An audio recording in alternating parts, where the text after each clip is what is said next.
mí es un placer, un privilegio predicar la palabra del Señor. De verdad que es de las cosas que más me apasiona hacer en mi vida. Entonces, que el Espíritu Santo hoy nos ayude a entender su palabra y abra nuestro entendimiento, sus corazones también sean abiertos y podamos comprender el mensaje que tenemos para el día de hoy. Vamos a la palabra, vamos a Marcos, que es nuestro libro guía el día de hoy.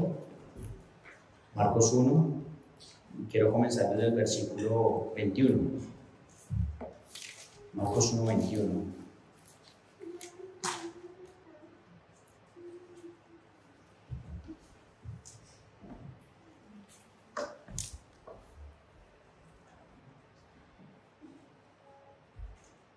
Marcos 1.32, perdón. Marcos 1.32. Dice la palabra del Señor: cuando llegó la noche, luego que el sol se puso, le trajeron todos los que tenían enfermedades y a los endemoniados. Y toda la ciudad se agolpó a la puerta. Entonces veníamos diciendo, según el Evangelio de Marcos, que en la vida de Jesús se empiezan a presentar milagros que Él está haciendo en todo momento. Particularmente en este pasaje dice que cuando llegó la noche, luego que el sol se puso, le trajeron todos los que tenían enfermedades y los endemoniados. La fama de Jesús se estaba empezando a extender. Y lo curioso de este versículo es que le empezaron a traer a los enfermos y a los endemoniados durante la noche. La pregunta es ¿por qué no durante el día? Y la razón era porque estas personas que necesitaban ser sanas, necesitaban ser curadas, eran religiosas y ese era un día de reposo. Y en el día de reposo todos sabemos que el día de reposo no se hace absolutamente nada para las creencias judías. Hasta las 6 de la tarde acaba el día del reposo. Entonces, vemos acá que la fama del Señor Jesucristo era tanta que las personas no aguantaron hasta el siguiente día, ¿sí? Sino apenas supieron y apenas fueron las 6 de la tarde, ya era de noche, salieron a buscarlo. Entonces, la fama del Señor se estaba extendiendo, pero dice acá el versículo 33, hasta el punto que toda la ciudad se agolpó a la puerta. Toda una ciudad. Sí, las palabras que muestra la palabra de Dios son importantes entenderlas en su contexto. Y según el historiador Josefo, en la región donde se encontraba el Señor Jesucristo, que era Galilea, habían aproximadamente más de 34 ciudades pequeñitas, 34 regiones, subregiones. Entonces, cuando él dice que toda la ciudad se agolpó a la puerta, eran miles de personas buscando al sanador, ¿sí? La fama del Señor se había extendido y la gente lo estaba buscando allí. Lo curioso de algo que quiero que tengamos en cuenta es que las historias del libro de Marcos también pueda que se repitan en el libro de Juan o de Lucas o de Mateo, ¿sí? Particularmente la historia que vamos a ver más adelante del leproso y algunas otras que vamos a también analizar en esta tarde ya, por alguna razón el Señor permite que queden registradas entre libros de los 4 evangelios. Entonces hagan de cuenta y ustedes comparen a los 4 evangelios como 4 testigos que tuvieron la oportunidad de ver el choque de un vehículo, ¿sí? Y está Mateo, Marcos, Lucas y Juan, y cada uno lo empieza a hablar desde su punto de vista. Entonces hay algunas historias de la palabra que Mateo y Marcos participan, o Mateo, Marcos y Lucas participan. En algunas historias están los 4 hablando del mismo evento, y eso en la palabra de Dios tiene mucha importancia. El hecho de que se repita de un libro a otro y que no solamente sea uno, sino que sean 2 o 3 los que hablen del mismo tema. El tema que vamos a ver y analizar ahorita en el versículo 40 del leproso está en los 4 evangelios. Y eso es bien importante y bien interesante analizarlo. Lo que dice acá Lucas, hablando con respecto a lo que veníamos diciendo que la ciudad se agolpó, Lucas, por ejemplo, Lucas 4:40 al 41, dice que a Jesús le fue dada autoridad para sanar a los enfermos, ¿cierto? Dice que Jesús tuvo que empezar a colocar las manos sobre los enfermos para que ellos recibieran la sanidad. Y en el libro de Mateo dice que Jesús los sanó a todos en esa oportunidad. Entonces, acá vemos que la gran pregunta es, ¿por qué en el Antiguo Testamento no aparecen este tipo de eventos? ¿Y por qué empezamos a leer el Nuevo Testamento y empezamos a ver que enfermos son sanados, demonios, la gente liberada de los demonios? Yo me hice esa pregunta, dije, pero ¿por qué esas historias que en el libro, en los evangelios, no se ven en el Antiguo Testamento? Entonces, como hemos hablado y como hemos analizado en los estudios que tenemos, el Señor vino a que se cumpliera su palabra. Las promesas que se habían hecho en el Antiguo Testamento tenían que cumplirse en el Nuevo, porque esa es la palabra. Y hay una gran promesa que quiero que analicemos hoy, y de pronto Juliancho si me colabora. Isaías 53 habla de alguien que iba a venir, ¿cierto? Y ese alguien es nuestro Señor Jesucristo. Isaías 53:3.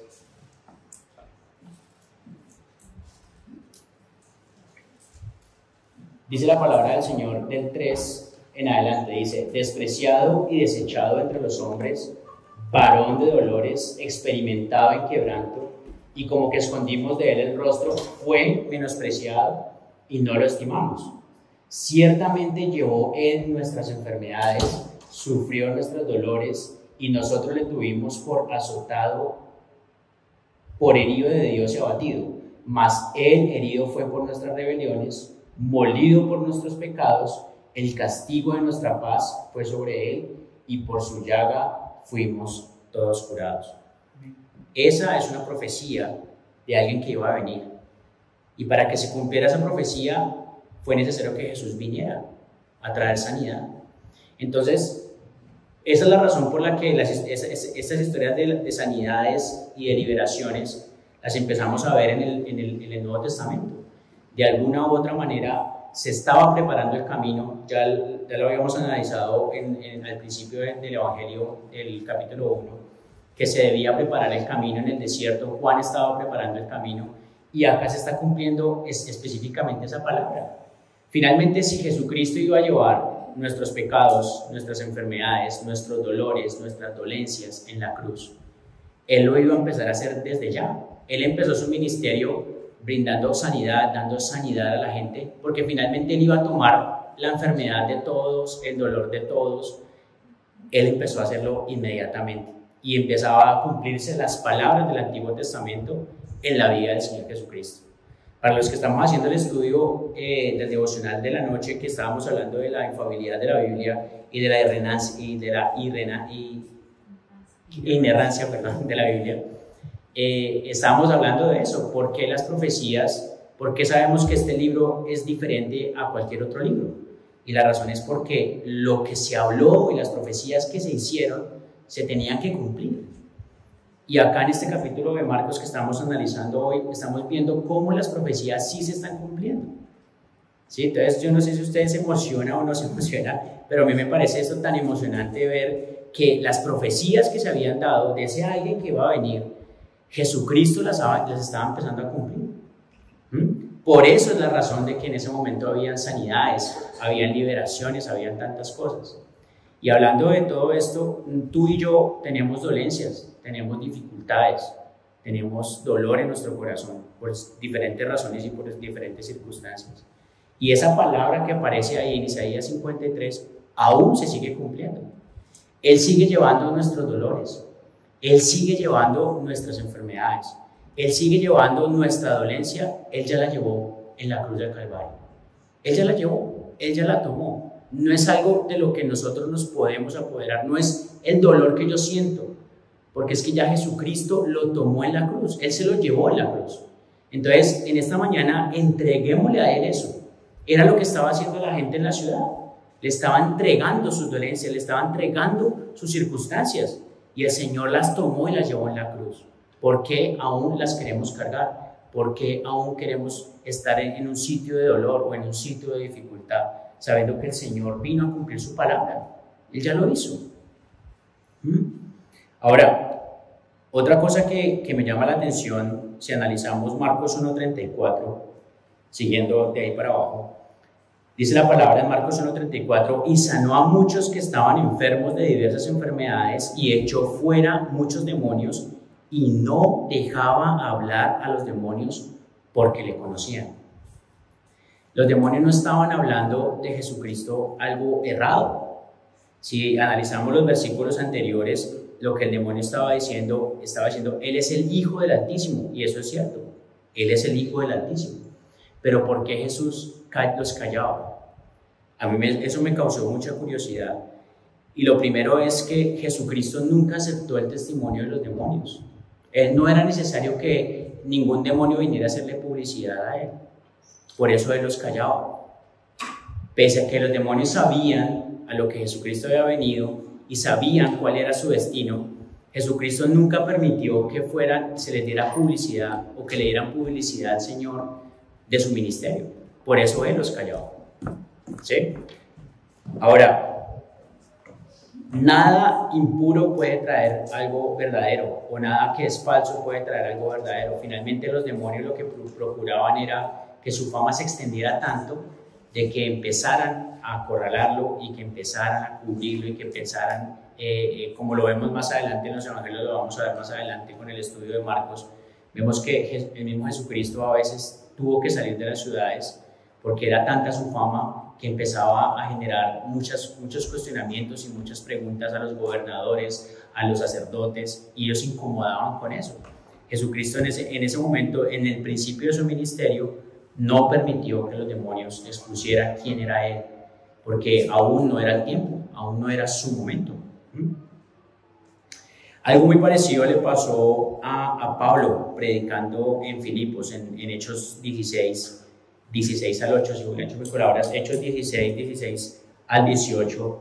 Mire lo que dice este pasaje, dice: aconteció que mientras íbamos a la oración, nos salió al encuentro una muchacha que tenía un espíritu de adivinación, la cual daba gran ganancia a sus amos adivinando. Esta, siguiendo a Pablo y a nosotros, daba voces diciendo: estos hombres son siervos del Dios Altísimo, quienes os anuncian el camino de salvación. ¿Eso es mentira? No es verdad. Ellos estaban, esa muchacha que tenía un espíritu de adivinación estaba diciendo la verdad. Pero mire lo que pasó. Y esto lo hacía por muchos días.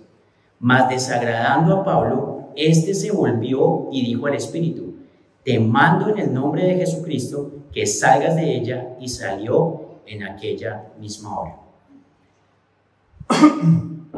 Vuelvo al mismo punto. Los demonios en ese entonces, ellos conocían, ellos saben.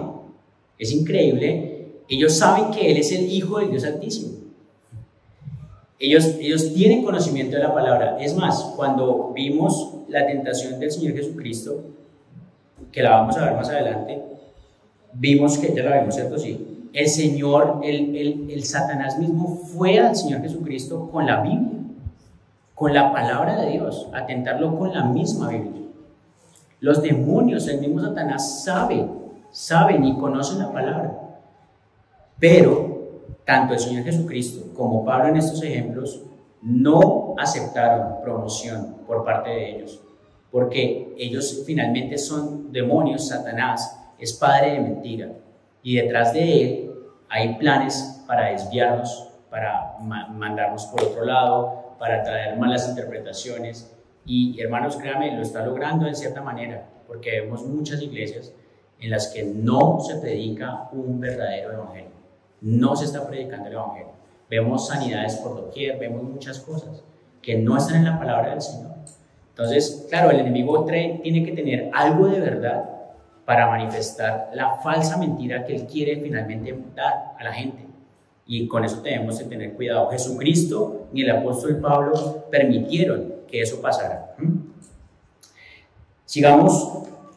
La gran pregunta es, ¿existen ese tipo de curaciones hoy en día? Una pregunta interesante.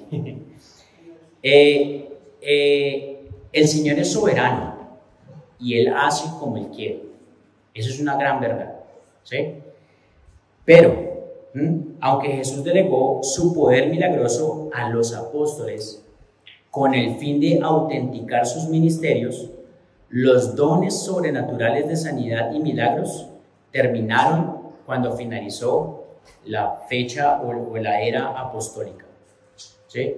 En este momento, tener ese tipo de reuniones donde nos reunimos, que venga que el Señor lo va a sanar y que todo gire en torno a la sanidad, eso no es bíblico, hermanos. La palabra de Dios lo declara, no es bíblico. Eso el Señor le dio autoridad a los discípulos para autenticar sus ministerios como apóstoles, pero en este momento no hay más apóstoles, ¿sí? El Señor es soberano y Él puede traer sanidad cuando Él quiere, pero no necesitamos unas campañas y campañas de sanidades y campañas evangelísticas de todo el tiempo aquí para eso. El Señor, si Él quiere sanar a alguien, Él lo hace. Sencillo. Él es soberano. Ahora, ¿por qué hablo de estos temas? Porque nuevamente les digo, no nos olvidemos de Isaías.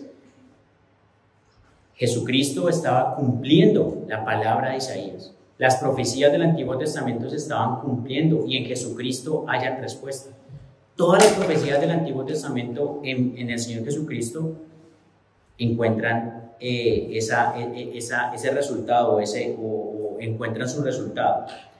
Ahora, ¿por qué el Señor Jesucristo vino a cumplir la palabra de Isaías 53? Pues porque Él simpatizó con el dolor y la enfermedad de aquellos a quienes Él sanó. Segundo, porque dice acá, segunda, lloró por el poder destructivo que causa el sufrimiento físico. Hermanos, hay una realidad y es que el pecado trae dolor a nosotros. El pecado, dice la palabra en Romanos 6:23, que la paga del pecado es muerte. El Señor nunca nos creó al ser humano, en sus planes nunca estaba el hecho de que ninguno de ustedes y yo muriéramos. Y ahora tenemos estas circunstancias y estas cosas de que nuestros familiares o algo tengan que partir por causa del pecado. Por eso el Señor vino a traer sanidad y a traer vida y vida en abundancia. Esa es la razón. Tercera, y de gran importancia, Jesús llevó nuestras enfermedades y dolencias al conquistar al pecado de modo tan completo que en última instancia toda enfermedad y todo padecimiento sean eliminados. Eso es lo que vino a hacer, esa es la obra del Señor Jesucristo. Por eso es que vemos en los evangelios Mateo, Marcos, Lucas, Juan, este tipo de milagros. El Señor está confirmando que Jesucristo es el único poderoso para hacer este tipo de todo lo que Él hacía, sanidades, liberaciones, ¿sí? Ahora, vuelvo y les digo, ¿por qué quedarnos fuera de la palabra de Isaías 53? ¿Por qué no entregarle el dolor y la enfermedad a Jesús? Finalmente Él ya la llevó en la cruz del Calvario. Sigamos con Marcos. El versículo 35 es el siguiente, ¿verdad? Dice, Jesús recorre Galilea predicando.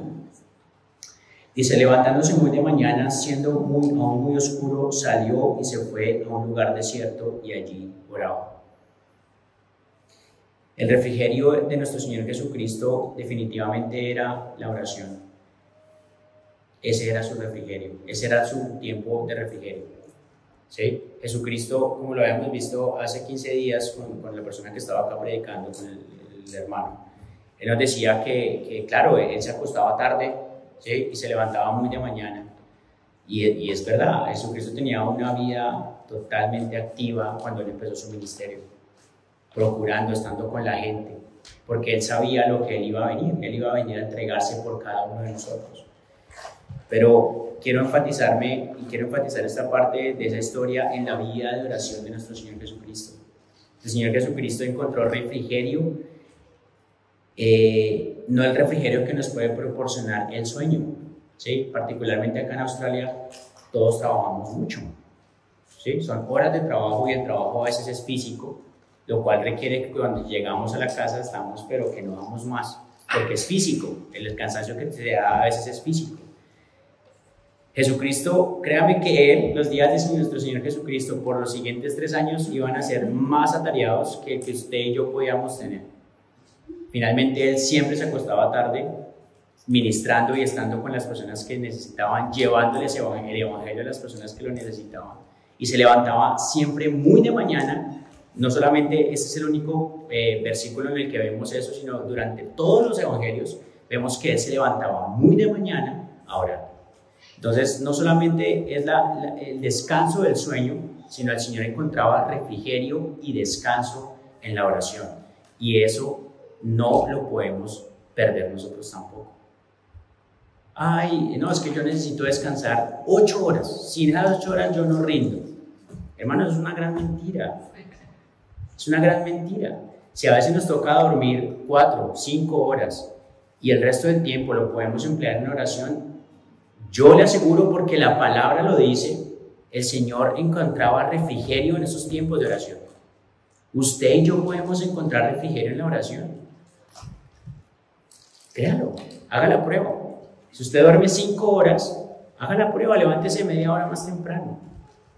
Ore en esa media hora que usted se levanta más temprano. Y le aseguro, no porque yo lo diga, sino porque el Señor mismo encontraba refrigerio, era su vida de oración. El Señor nunca se separó de la oración. ¿Y saben por qué pasaba esto?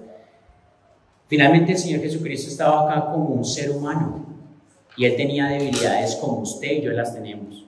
Y al tener esas debilidades, la única forma de que en su debilidad mantenerse fiel al Señor era a través de la oración. La oración refleja, ¿sabe qué refleja la oración en nuestras vidas? Sumisión, obediencia. Por eso es importante que en nuestras vidas tengamos tiempos de oración.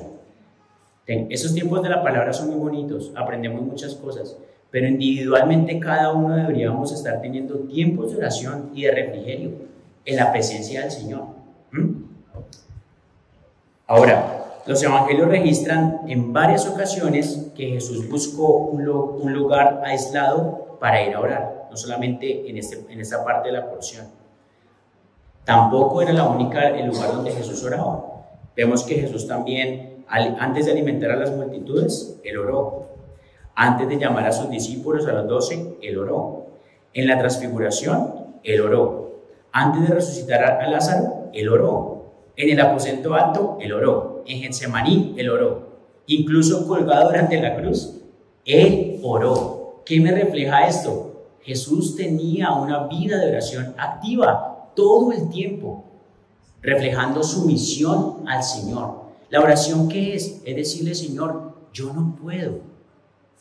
Mira esta carga que tengo, mira esto que me atormenta, mira esta dificultad que tengo, Señor, yo no puedo.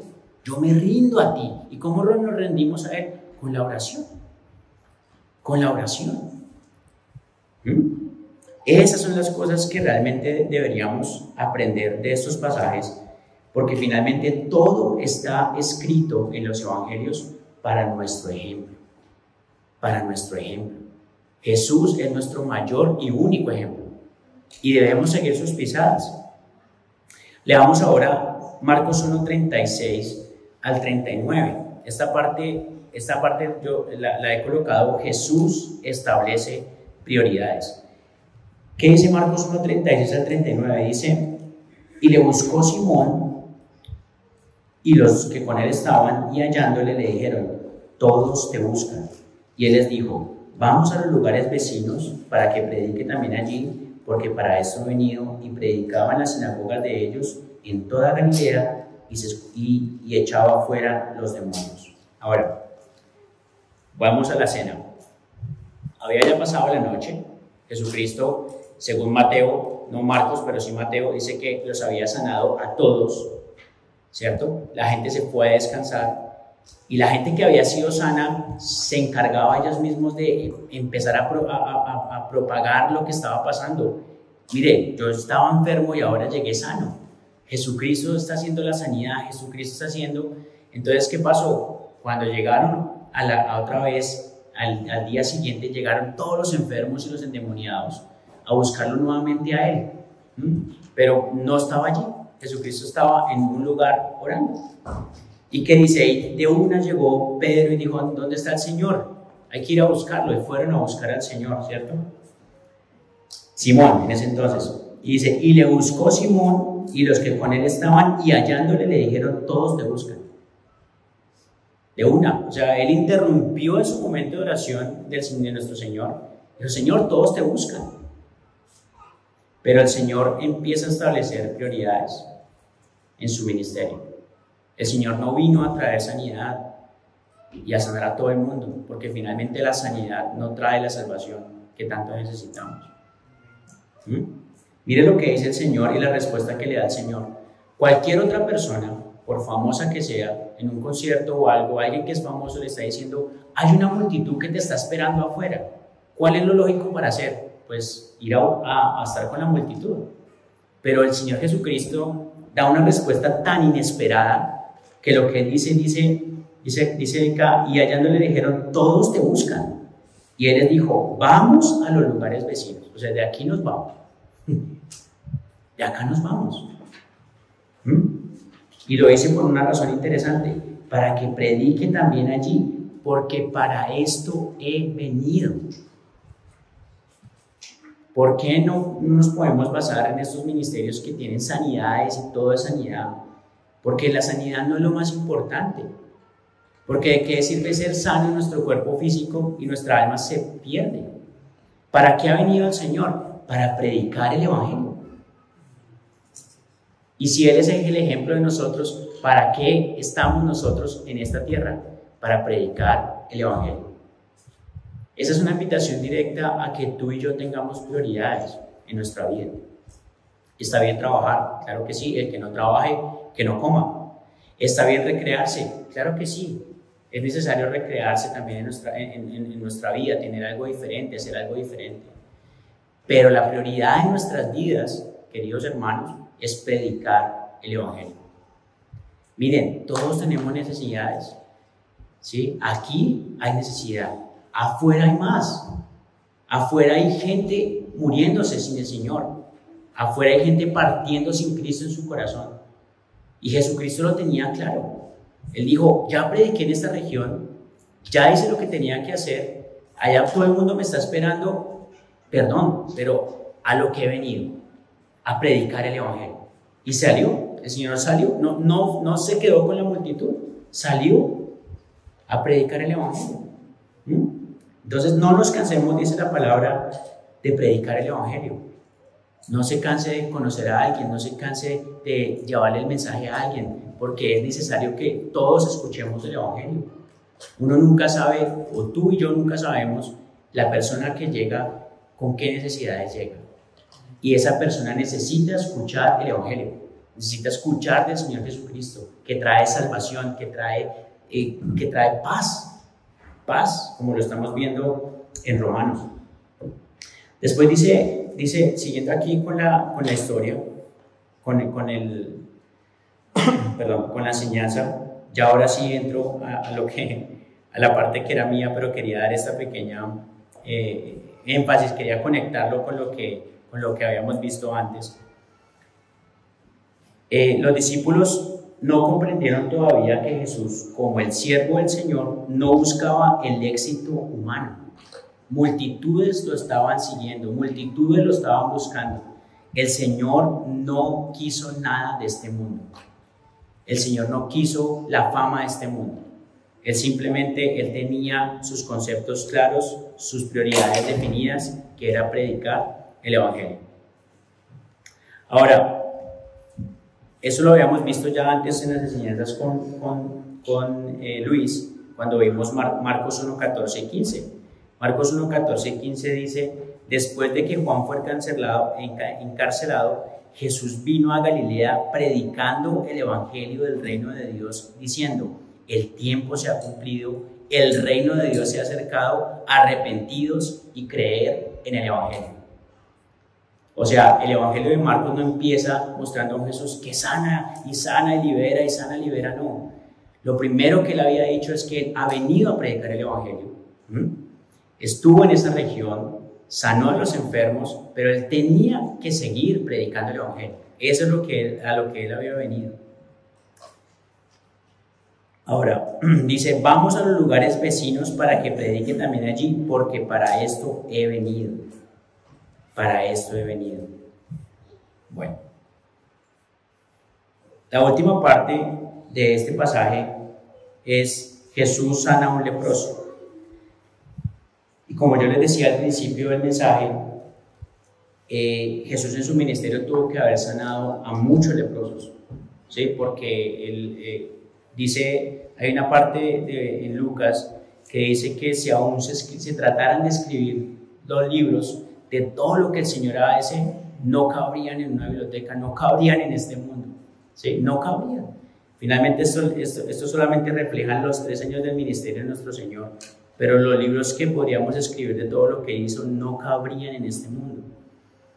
Ahora, le damos la historia del leproso y ya con esto terminamos. Dice, vino a él un leproso rogándole e hincada la rodilla le dijo, si quieres, puedes limpiarme. Y Jesús, teniendo misericordia de él, extendió la mano y le tocó y le dijo, quiero ser limpio.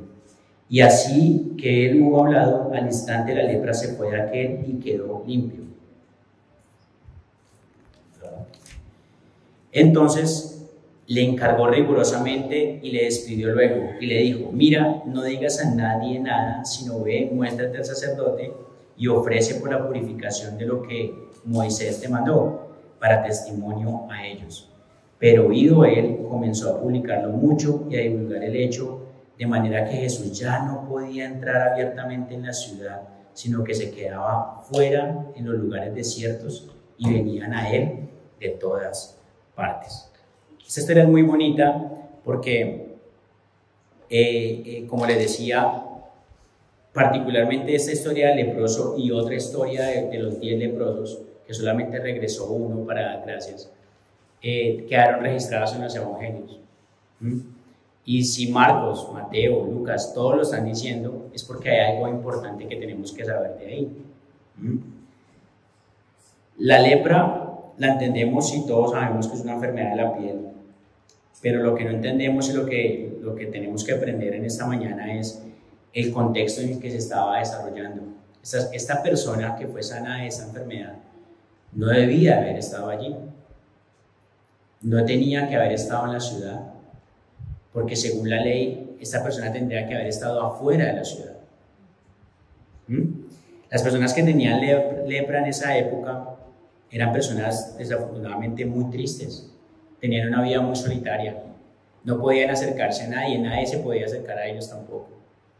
Tenían que estar solos y errantes, tenían que estar aparte y fuera de la ciudad, y tras del hecho tenían que colocarse unas capas y gritar, soy impuro, soy impuro. Si a alguien se le venía acercando, soy impuro, no se me acerque, soy impuro.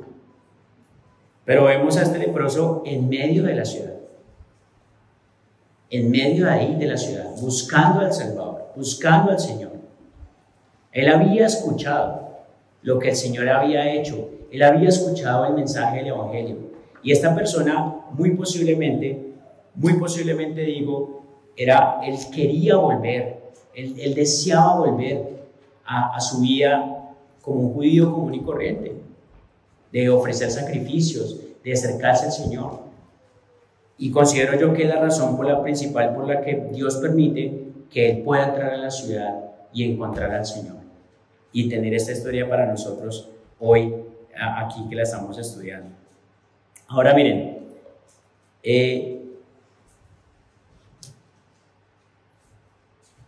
permítanme buscar aquí. Ahora dice, leamos Levítico 13, 45 y 46. Para mostrarles Levítico 13, 45 y 46. Para mostrar cuál era la condición de los leprosos en esa época. Dice la palabra en Levítico 45 y 46. Y el leproso en quien hubiese llaga llevará vestidos rasgados y su cabeza descubierta, y embozado pregonará: inmundo, inmundo.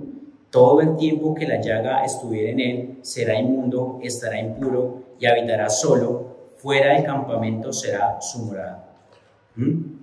Ahora, estas personas y esta enfermedad es tan dura, hermanos, que en este momento actualmente hay unas curas que se pueden dar para la lepra, pero no revierten lo que la lepra haya hecho. Si alguien tiene lepra, sus órganos, su piel, sus llagas, todo la persona queda totalmente desfigurada. Sanándola de una manera clínica a una persona que tenga lepra, puede que se le pueda sanar, pero no se puede restaurar lo que la lepra ya ha consumido. Entonces estamos hablando de que la persona que se acercó al Señor Jesucristo estaba desfigurada muy posiblemente, sus órganos estaban totalmente afectados, su piel escarchada por todo lado, era una persona desfigurada, o sea, verla horrorizado. Y eso quiero que lo entendamos muy bien, porque este milagro particularmente es maravilloso. El Señor no solamente le trajo la sanidad, pero le dejó el pulmón malherido, ya se lo había comido, no. El Señor restauró su piel, sus órganos, restauró todo. Esta persona podía presentarse nuevamente a la ciudad, podía volver a reintegrarse a la ciudad. Era traerle una esperanza, una nueva vida otra vez. Una persona que tenía lepra en la época de nuestro Señor perdía su vida, moría aislado, ¿sí? ¿Y por qué el Señor permite que esta enseñanza quede registrada? Porque la fama de nuestro Señor se había dado tanto que veamos aquí, ya para terminar, dice el versículo 44 de Marcos, dice: mira, no digas a nadie, sino ve, muéstrate al sacerdote y ofrece por tu purificación lo que Moisés te mandó para testimonio a ellos. Miren esto tan bonito que encontré, y es que una persona que estaba aislada, a través de nuestro Señor Jesucristo, encontró propósito y vida nuevamente. Pero miren lo que le pasó al Señor Jesucristo. El Señor Jesucristo, que estaba en la sociedad, al darle la sanidad a él, ahora fue él el que tuvo que salir a los lugares desiertos. Léalo ahí, en el versículo 45. Pero oído él, comenzó a publicarlo mucho y a divulgar el hecho, de manera que ya Jesús no podía entrar abiertamente en la ciudad. Jesús ya no podía entrar a las ciudades, sino que se quedaba fuera de los lugares desiertos. ¿Y quiénes estaban en los lugares desiertos, según eso? Los leprosos. ¿Qué muestra esos versículos? El Señor tomó el lugar del leproso. El leproso que estaba afuera, sin esperanza, ahora estaba adentro de la ciudad, con un propósito y una esperanza. Pero el Señor que estaba dentro de la ciudad, ahora estaba afuera, en los lugares desiertos. El Señor tomó el lugar de ese leproso.